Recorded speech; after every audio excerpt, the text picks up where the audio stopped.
Привіт, привіт, привіт, and welcome once again to Ukrainian Voice of the Rockies. My name is Mark Dillon, and today, here in Denver, Colorado, we are returning to our podcasts dedicated to the issues of concern to the Ukrainian community and supporters of Ukraine in our state. Today is April 11, 2026. Many of you may be about to celebrate Easter, or have just celebrated Easter, or have celebrated Passover recently. Warm holiday greetings to all of you. You might say that these are unsettled times. For the first 3 years of the full-scale Russian invasion, there was enormous attention from the outside world on Ukraine's internal needs.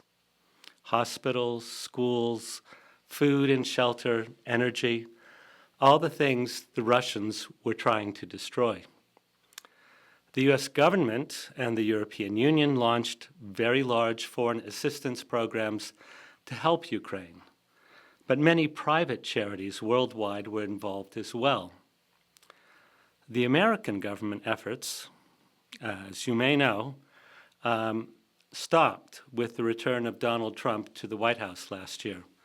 So in those first 2 or so years, the U.S. government, through USAID and other agencies, supplied several $billion worth of what they called humanitarian aid. And the European Union, even more. But now those American government efforts have stopped, basically. Which puts even more focus on what the private sector and the not-for-profit sector are doing. Some of these private efforts have been simply individual citizens who decided to take action, to use their own funds and resources to help Ukrainians in Ukraine. So I'm honored today to have 2 such individuals with me, Mike Brady and John Babiak. Mike is from Boulder, and John is from Denver. They hadn't met, actually, before today, although they've been on correspondence of some sort, emails and such. And I'd like to welcome you both to the program. Thank you. Now, I wanted to talk to both of you and hear your stories because I think they represent something really good and positive about the world's response to Russia's aggression. So let me start with you, Mike. What is it that you do and why? And what led you to focus on the situation in Ukraine? Yeah. It's a long story. I will try to make it short. I am a financial advisor, 35 years, and so for the first 16 years, I was with a group of other financial advisors, and I was very motivated and moved by many of my clients. They would come to me, this is when I'm in my 20s and 30s, and they would say, Mike, it's because of you we're able to do good out in the world. Mm-hmm. And one of the first AIDS doctors in Boulder was one of my clients, and he was able to retire and go to Africa to work at the Infectious Disease Institute in Kampala, Uganda, because of Mike, you did a great job for me and my wife. And while he was over there, his wife created a charity, an income generation project for women. Mm-hmm. So it really changed my approach to what I was doing in my professional world. And so I actually left that partnership and took a couple years off, got involved in East African in Rwanda and in Uganda. Rwanda did some genocide reconciliation work. But then I went back into the finance world and created Generosity Wealth Management. And I attract clients who are motivated in grassroots efforts in trying to make their communities, whether it's local or global, a better community. So my wife and I, we don't have children, so we always are thinking about our legacy. We think about how we can make our world a better place, and what our place in it. So I'm an adopted kid, a domestic adoption. My older brother and sister are also adopted. And so for many years, I've been on different boards, whether it's, I'm all over the place, whether it's a prison work, whether or not it's an income generation project, or whatever the mentoring. I do a lot of mentoring at the college level. But about 5 or 6 years ago, I was in my 50s, or I'm now 57, and I was thinking, what could I do next? And I've had a great experience being an adopted kid. I love my father. He passed away, but I love my 90-year-old mother. And what could I do in this space? And so I talked with a friend, and he helped me put down some criteria, and I put it on Facebook, and I said, this is what I'm looking for, a well-adjusted human being, with experience in board work, with finance knowledge, wants to do something in the adoption space or foster space. And I used Facebook for good. The guy next to me at my gym, who I was a superficial friend with, said, I adopted my son out of Ukraine, and you ought to look at our organization. So I went to that one. I went to a board meeting at the February of 2022, and I'm like, well, February of 2022. how much time could this one take? Oh, sure, I'll join this board. And 2 weeks later, of course, the full escalation. So in a very short amount of time, I went from where's Ukraine to This is the country that everyone is talking about. Everyone's talking about. I was actually there I was in Poland the first week of March in 2022, because as I was starting to learn, I was a new person to this organization, even though I'd had lots of board experience in other areas. Once again, I'd been very involved. This was new to Ukraine, new to this particular area. We had orphanages that we were supporting there in Odessa and in Kyiv, that we got those kids on trains and out to Poland. So I went to Poland to help these children who were now 6, 7 in a room in a hotel as they were trying to figure things out just 2 weeks after the full invasion. So that's how I got involved in it. Wow. And, we're really a hosting organization. It's called Frontier Horizon. We're a hosting of children. And I make the distinction between hosting and adoption. Hosting is like exchange students, okay? The intent is here in the United States, people can host a child for like 4 weeks or 5 weeks. They pay. It's like an exchange student, okay? And the reason why it's good is 70% of those hosting, if they connect with the child, lead to adoption. And then you can go through an adoption process with the Ukrainian adoption agencies that might take 14 months or so, okay? But getting Americans to go there to connect with a child is hard. So therefore, can we bring the child to the United States? So we've had 1,500, well over 1,000 children over the last, 15, 20 years that come here, connect with a family that eventually leads to adoption. So with the full invasion, the adoptions and the hosting international ones have been halted. So we had to think to ourselves, we're like, well, what do we do? For 20 years, we've helped many children out to be adopted, to have, be on the path to a good life, okay? What do we do? And then we went towards camps, which I'm happy. Should I talk about it now or should I wait? Well, let's get back to the camps. Okay. I know what you're going. This is the whole Zakarpattia Yes, correct. area, and what you're doing every summer is fantastic. Yes. But that's a good segue already to John and your story, because you're going to Ukraine to help orphans as well. Yes, it'll be my seventh trip since the start of the war. I first was in Ukraine and Poland. Poland first, Ukraine, a month after you had arrived. This week is my anniversary, four-year anniversary, because I worked in Przemyśl, the largest border city in Poland. It abuts Babiak, which is the Ukrainian side of the border between Poland. And I was invited to volunteer and work there originally with World Central Kitchen. I came in Wow. not knowing the what great Jose Andres. Andreas, who I've met, and some of his associates. And it was my entryway into the work that I'm now doing solo. I still get involved with them on projects if they need it in different cities as a volunteer. The system is very straightforward. But it enabled me to have a soft landing in Poland and Ukraine when I spontaneously left America in April of 2022 in order to volunteer. So it helped you really to get oriented to There you what go. you could do, to Right. find out where do I fit in There and you how go. do I Exactly. how do I make it? Right. I mean, the reality is if you want to volunteer in Ukraine or the associated supportive nations that have joined Ukraine, you can certainly look up on Google organizations that are helping dogs and cats survive this war, to elders, to children, right? Or reconstruction of buildings. You can volunteer services there. There's many places where you can have a soft landing and participate as a volunteer for a week or two, right? Or you can be sort of entrepreneurial, which has been my method.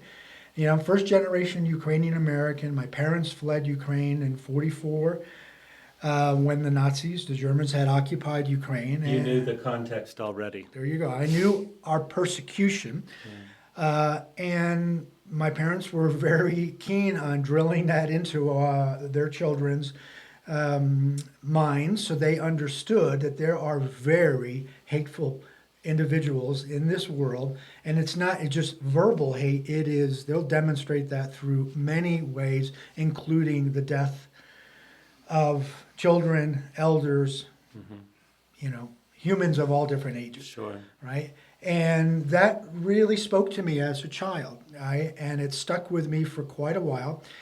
And my foundation today to volunteer is based on their willingness to help fellow Ukrainians that may have followed them in immigration, right? My parents, as I said, 1944 fled. It took them 5 years to transverse Europe until they came to a displaced persons camp in Bayreuth, were sponsored, came to New York and started new lives.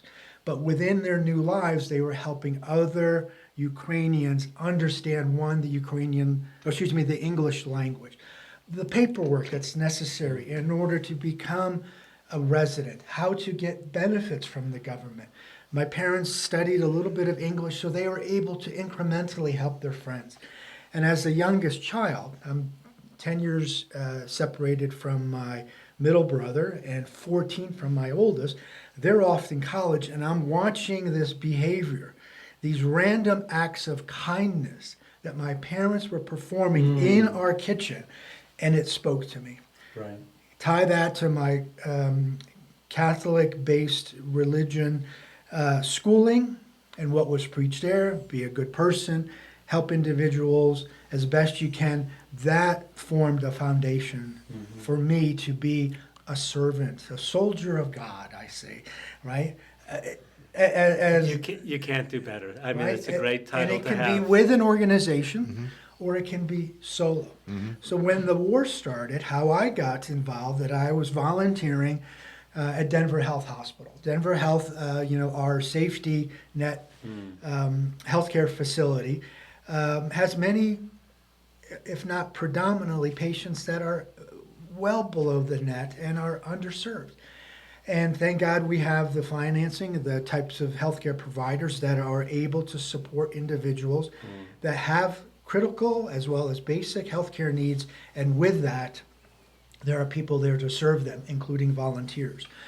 I'm working down the hallway with my little book cart, going room to room, and I'm watching on the televisions how the war is unfolding on television. So what year was this? This would have been March of 2022, how the war was Right. unfolding. I see.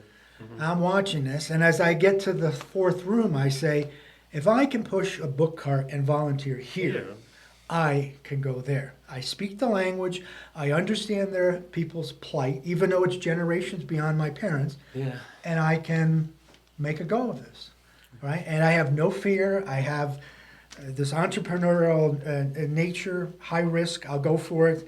I mean, I'm just 5 months out from a heart transplant, so literally, right? And with that, it's like I have no fear. I'll be there in September and make a go of it. So that's when I started a GoFundMe, and then that's where I went to help children in train stations.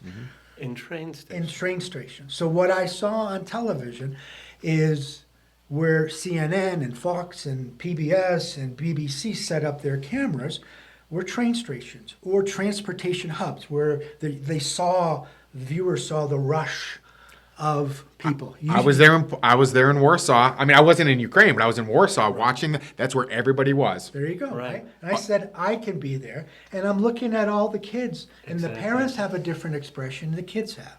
And I said, I can comfort these kids as I do comfort patients at Denver Health Hospital with toys, little comfort toys. But the image in my mind of both of you guys is, okay, in the first weeks and months of the full-scale invasion, there are crowds at the border, people fleeing, and in that kind of metaphor, that people use, you're running toward the fire, not away from the fire, and that is what rescuing is all about. So you must, both of you, feel that you're helping to rescue people who are at risk. Individuals. I would agree. Those are the words that run through my mind when I was there. I'm just looking at people who are in need and very disoriented. They don't know their next step. And it's usually a mother with her children Yeah. and her parents. Right. Men you don't see because they are being purposely held back in order to perhaps enroll into the service or become service members, Yeah. right? Yeah. Right, through a draft or something to that effect. Right. Right, and that disorientation is very different from normalcy. So how can individuals, run-of-the-mill volunteers who speak the language or not, but have a compassionate heart, step in and try to lower this tension? Well, that's what I think is the central question here. That's what I think people would yearn to understand. So, Mike, if you could take us back, it's 2022. You're faced with these decisions that you have to make. The war has intervened in what was, you thought of as a pretty simple plan. Right. And now you have to decide, okay, well, how do I deal? And so you came up with the idea of the summer camps Correct. in Zakarpattia, right? Yeah, that's right. And could I comment just real brief? Yeah. It's sort of like when there's so much noise and then all of a sudden it gets quiet for a second, like how overwhelming that calmness is. When I was working with the kids, whether it's in Poland or, of course, when we eventually went to the Carpathian Mountains, the peace that you can feel inside when you're helping somebody else when they've had such chaos, it's kind of hard to describe. I mean, I have moments, and I just got done with my 6th trip in 3 years, and so now I'm going to my 7th. I go pretty much every 6 months. It'll be August, and it'll be January again, January, February. But the peace that I feel working with these kids and of course the adults and their guardians and things of that nature is just so rewarding to me. I just have this like, my God, this is my life. I mean, it's incredible. I mean, right? It sounds like you feel the same way. It's because here it's hustle and bustle. It's things that really don't matter. It's a joke now to say, well, it's a first world problem. Yeah, it's a first world problem. I'm just telling you, right? And until you actually proactively disengage from that, can you really understand what's most important? And yes, It took us a while. It makes it sound like we figured out right away that we should do these camps. We didn't know that it was going to take so long here that 4 years later we'd still be talking about this situation. Right. I mean, I didn't. So it was. We got many of the kids evacuated out of that we had orphanage relationships with into this place called Oso, which is a suburb of Warsaw, about an hour southwest of Poland. But there are a lot of kids who are still within the borders, and what are we going to do with these kids? Okay, we're really a hosting organization. We want to get them adopted, and so this is now kind of the end of 2022, and we said, why don't we have a summer camp, a winter camp if it's in the winter, summer, and where the kids who are in the the Sumy region, they're in the Kharkiv region, they're like right near the war, or in Kyiv, or Zhytomyr, which is just west of Kyiv, which I'm sure most of the people know better than I do.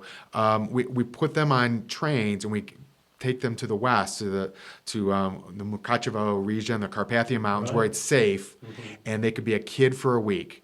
And during that time, we will look for physical abnormalities, whether it's lazy eye, dental work, scars, other things that for us, you just spend it's a couple $100 and it gets fixed, okay? Right. And so we have some very generous donors. So we're always identifying children that have physical things that we can easily fix. But so our first one was actually in January of 2023. August of 2023 was our second one. That was 300 kids. And we learned a lot from that one. 300 kids is a lot, okay? I'm just telling you. I mean, it's like Chuck E. Cheese times 10, all right? If you can imagine that chaos, all right? And we learned a lot from that. But then we now have between 150 to 300 pretty much every 6 months that we're having these kids go on either buses or trains. And we're after the first couple, we realized, wow, they've got some trauma too, mental trauma, PTSD, which I'm happy to talk about how we address that. And physical trauma too. Physical trauma, yes, correct. Physical trauma, like there's a lot of kids who have like either heart issues. We'll get them heart. Their heart surgery. Yeah. Well, we have a donor who'll pay for that. We've had kids who had a leg that was, normal leg would be so bad, if it's on video. It was small because it's been scarred, completely scarred. We got grafts for that. We've had kids with broken arms and other things that it's not that weak, but we identify it and we follow up. And we want the kids to, we're having a relationship with children, not just for a week, but in between the camps as well. So when we have these camps, we've now had 6 or 7 of them in the last 3 to 4 years. Some are repeats. Okay, half of them are new, half of them are repeats. And so for the last 3 to 4 years, I've watched some of the children grow from 11 to 14 years old. And I'm like the uncle. And I walk into a room. I mean, if you're having a tough life, if you're having a tough day, let me just tell you, you just go over there, you're gone for 2 hours. It's like you come back, all of a sudden there's 50 kids who want to hug you, okay? You go to lunch, you come back again, another 50 kids want to hug you again. Right. I mean, the love that you get is, it's the best drug in the world. That's all I'm saying, right? Right. You know what I'm talking about. Absolutely. So I have to ask Mike a very American question, but it's a natural question. Yes. How much does it cost to do a 300-child summer camp for a week or so? Yeah, it costs about $600 per child, okay? So a team of 10 would be about $6,000, okay? So it's not inexpensive, okay? We pay for our own. So I pay for my own flight. I pay for all of that myself, okay? But it's getting the kids on a train over there, all the food, all the hotel, all the activities. So it's singing, dancing, arts, crafts, all that stuff. So it's between $500 and $600 per child, and then that also helps us follow up with them afterwards. We have, but the medical stuff is different. We come back with it, and we have like I said, a couple very good donors. So. By the way, one of the first podcasts in this series, we talked to an NGO from Nebraska called Global Care Force. And they work with doctors. They send doctors from Colorado, I think, as well as Nebraska, Kansas, and so on, over there. And they help, in particular, children who have suffered, more serious difficulties health-wise as a result of the war. But that is, that requires medical degrees and that kind of, you stand back in awe of the people who have the professional skills required to deal with that degree of trauma. But John, looking at what you've done, you basically just became a one-man Show. a one-man show. Saint Nicholas is my nickname. For those people or organizations that I've repeated, and it's only a few, that's my nickname because I appear and I'll ask the obvious question to the director of an orphanage or a boys and girls club that may have orphans in it.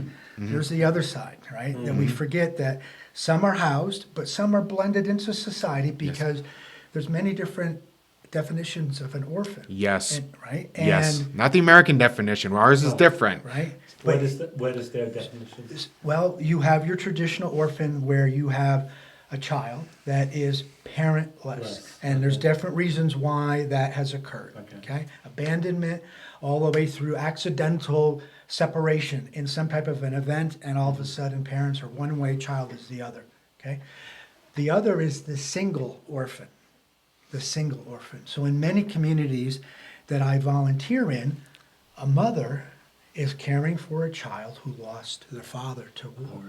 A single orphan is the definition. I see. Right?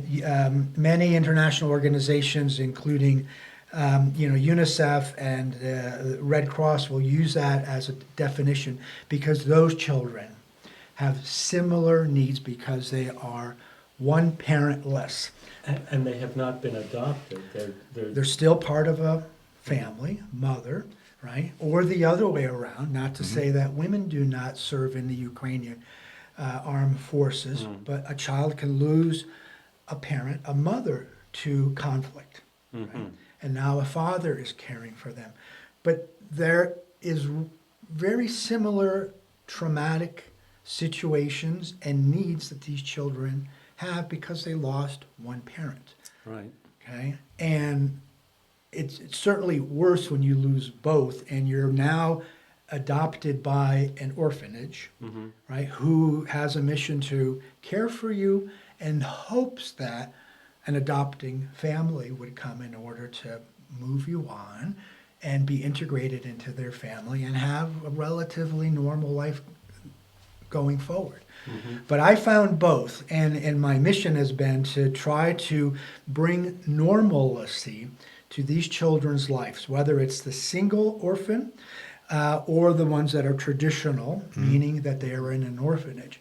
And my aim has been, when I say normalcy, is to bring some joy to their life through recreational sports, through STEM activities that the orphanage can lead in classes, okay? Or if a child, again, is a single orphan, they're going to school in their neighborhood elementary, middle, high school, and maybe that school is underfunded. They have a science teacher that would love to introduce STEM subjects, science, tech, engineering, and math, experiments, programs to these children, but doesn't have the resources to underwrite them. So I would ask that teacher, what do you need? That's always my opening question. What do you need? I'll ask the physical education teacher, what do you need? And they'll show me an old beat up soccer ball. And I said, how about if I get you one for every student in this school? And he looks at me. And so you travel back with bags full of soccer balls. I just shipped to a underserved soccer club in Zaporizhzhia, 30 kilometers from the front, 500 soccer balls, all donated through a relationship that I have with the Major League Soccer Colorado Rapids organization. They have plenty of surplus uniforms, gear, soccer balls, whatever, that their youth program doesn't use any longer. So they donate it to this individual. I have contacts in Ukraine, and I say, I will dress you foot to head. And not only will the soccer coach have a bag of balls for practice, each kid will get a gift from this St. Nicholas to have a ball to play with at home. Yeah, I feel, John, we've given short shrift to your other bio data. Namely, you're a photographer and you do Correct. sports photography. Right. So I kind of picture you, you know the local soccer team, its management, and you can approach them here in the United States, Correct. here in Colorado, and say, hey, how would you like to help out a school That's right. in Ukraine? It's as simple as that. Okay. Okay, it's as simple as that. And I want to highlight that because you asked me a question about how much it costs and Yeah. stuff. And a lot of times people say, well, why don't you just write a check? Why do you fly over there and participate in it? Right. Wouldn't it be cheaper if X, Y, and Z? And the answer is, wait a second, I'm changed because of it. I'm sitting here on a Saturday afternoon talking to you, Right. hopefully motivating other people. That right there is Exactly. worth a lot. You're an ambassador for going over there. You're changed as a human being. All the people that you interact with. I mean, so it's being engaged is more. I mean, would it be more efficient to just maybe buy some soccer balls over there? Yeah, maybe. But now you've got the whole soccer team thinking about it. Right. And the you bring ripple back effect. to that soccer team some postcard or some letter or something, That's right? right. That's right. To recognize them. Yeah, and you're being engaged. And when hopefully this war ends at some point soon, okay, you've now started a way of thinking with other people who may not have known how to get engaged before. And now maybe it's Ukraine today. Tomorrow it's going to be the dirty river down the road, right? And so it's like, wow, I can go and do that. And so I just think that that's really important. A lot of times people just say, well, I'll write a check, which is absolutely essential. Okay, Yes, absolutely. do There's that. nothing wrong. That's okay. Exactly. But there's also ladders of engagement. If you want to do that, great. Or if you also are able to, that's good too. Or if you're only able, maybe you're not able to write a check, you're only able to, backpack over there and, great. Everybody has to contribute whichever way that they're able to do. Right. And I just think that's real important. It changes everybody. Yeah. These kids are going to have a positive impact on this wonderful American going over there and representing our country well. Right. God bless you. Yeah, thank you very much. So it feels like we've been talking for a bit, but I want to make sure that we don't slip into another area without letting people know who are listening to this program how they can participate in the work that you're doing. So, Mike, Brady, if you would say how people can connect with your group of supporters and donors. And then, John, if you would do the same, because you have your GoFundMe page, right? So, well, fortunately, we have a webpage, frontierhorizon.org, where the ladders of engagement I just talked about are all right there. You can donate. Okay, you can sponsor a child. You can sponsor a team. Okay, that's 10. All right, you can sponsor. And we've spent most of our time here talking about Ukraine, but once they go to the website, they'll actually see that we do something similar down in Nicaragua. Okay, but I'm really here to talk about Ukraine, but I'll be in Nicaragua next month doing something very similar with a great community down there. We've actually been in about 5 or 6 different countries, and they've either ended for some reason or not. Right now, we're really hoping to start the Ukrainian one program again.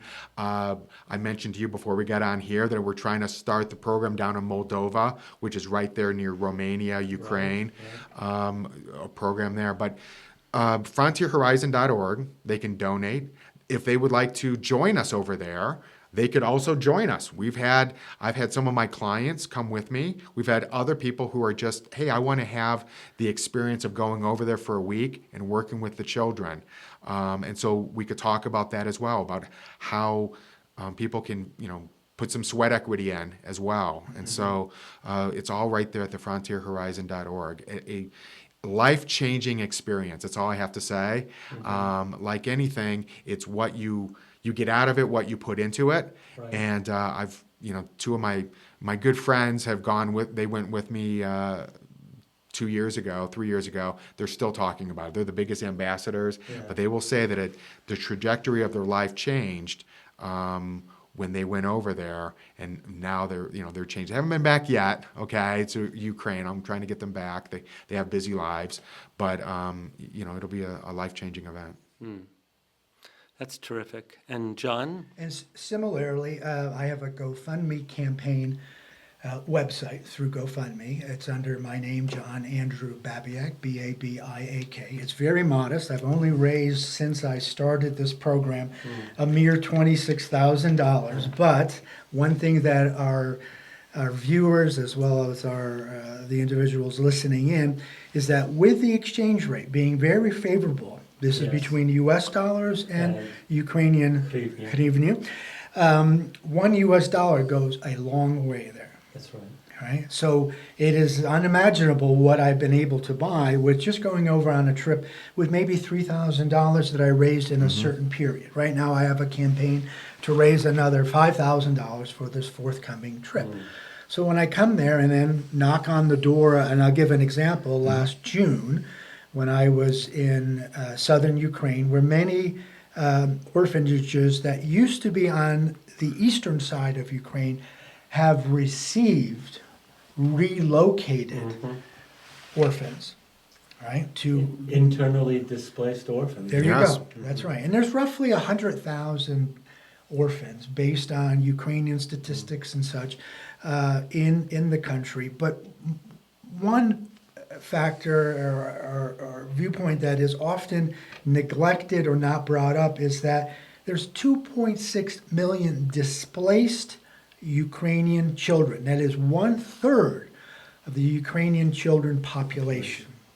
That's a lot of kids that are starting all over again. They've been uprooted because their parents said, we're moving from Zaporizhia, Dnipro, Kharkiv, and we'll go to the west where it's not as conflict-oriented.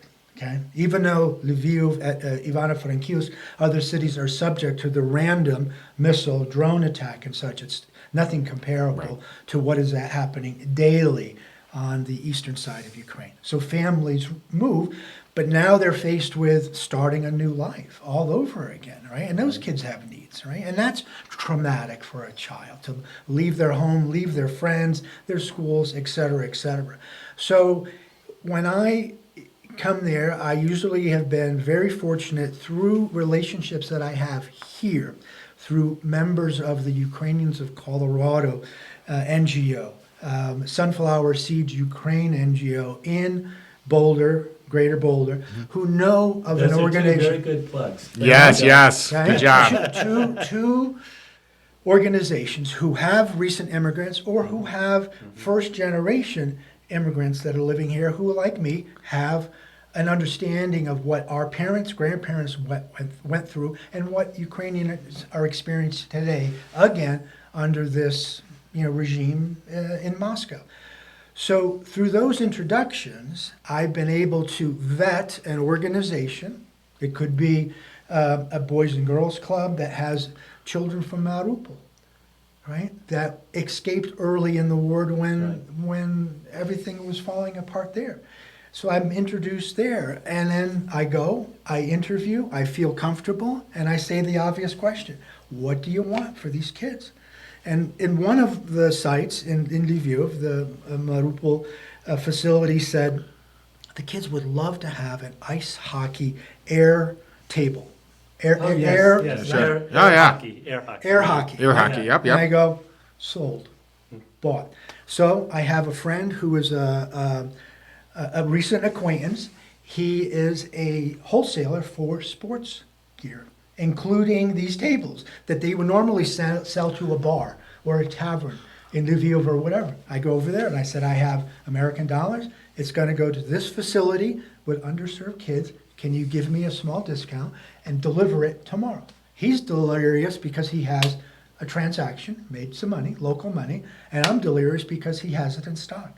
And now we bring it, set it up, and you have this moment that, much like you're saying, Mike, kids are just out of their skin because what they were dreaming of is now there, Right. and they're all lined up to play. So where would you actually purchase that? In Ukraine, it would. In Ukraine. In Ukraine, what has to be impressed upon Americans or donors, and even second, third generation Ukrainian Americans, is, Mike, when we go to Ukraine, it is not Berlin in 1945. 1945, Yeah. meaning every building is devastated. right. That is not to say that there are not cities like that, but for the most part, you go to Kiev, you go to Kyiv, you go to Lviv, the two major cities, Kharkiv, and every day is somewhat a normal day like it is here. With the exception at midnight till 6 a.m., the sirens go off, Curfew. and then Yeah. there's curfew, and then there's the incoming, Drones. missiles and drones and Yeah. such. But businesses still operate. there. Sometimes people ask me, they're like, do you feel safe? Are you dodging bullets? I feel like a fraud sometimes because I'm in the Carpathian Mountains. It's like I'm in Breckenridge, there you go. I mean, the Carpathian Mountains are like the Appalachians, and it's actually like, really, there's a war going on. But I was recently in Vinnytsia. I think this is kind of a funny story. You took that long ride, right? I took 8 hours in a car. Which is kind of funny because Boulder has a new sister city organization with Boulder, Vinnytsia. They're signing it on April 22nd. Really? April That's 22nd. fantastic. Yep, the mayors So are going to be there. next Saturday, we're going to talk about sister cities. Oh, wonderful. Yeah. Well, Boulder is signing the Boulder Vinnytsia Sister City Foundation or is being official next April 22nd. And so they're like, oh, Mike, you're over there. Would you mind going over to Vinnytsia? Well, I didn't actually know it was an 8-hour drive, but, I'm like, I thought it was a couple hours. But in for a penny in for a pound or something. yeah, So I went over there. The funny thing is it's it's in the central of Ukraine, and there was an air raid warning. I'm out trying to buy a piece of luggage because mine had ripped, and I how in Boulder, at least in Boulder, they have once a month they have an air raid siren for tornadoes or something to test it. 9 a.m. on Tuesday or first Tuesday or something. So I go over to my buddy Sergey, and I'm like, I hear the air raid. Is that a test? He's like, No. no. And then once I said it, I was like, you stupid. I felt kind of foolish, but I was like, oh, right, there's no test. But there's lots of generators because the electricity goes out. So the sound of Vinnytsia for me was generators. Right. Because they're always kicking on. It's like, But to your question, Mark, for the most part, everything that we can purchase here at a Dick's Sporting Goods, at a Big Five. You can find in one of the Easy. big cities. That's right. And then they'll deliver it to a small city, right? I was really worried in the beginning that I would have to bring things Yeah, there, right. right? But I found out the economy is strong. People are still going to work. Schools are still open. And it's a reflection of resilience that these people have, that they're going to live through this and let the GIs do their business in hopes of pushing back Russians who have occupied eastern Ukraine. But for the most part, people are working. And I figure, I have the benefit of the exchange rate. My target and sense audience is not very expensive. I'm not, doing heart transplant or surgery like, Mike has been able to underwrite with his benefactors and donors and such.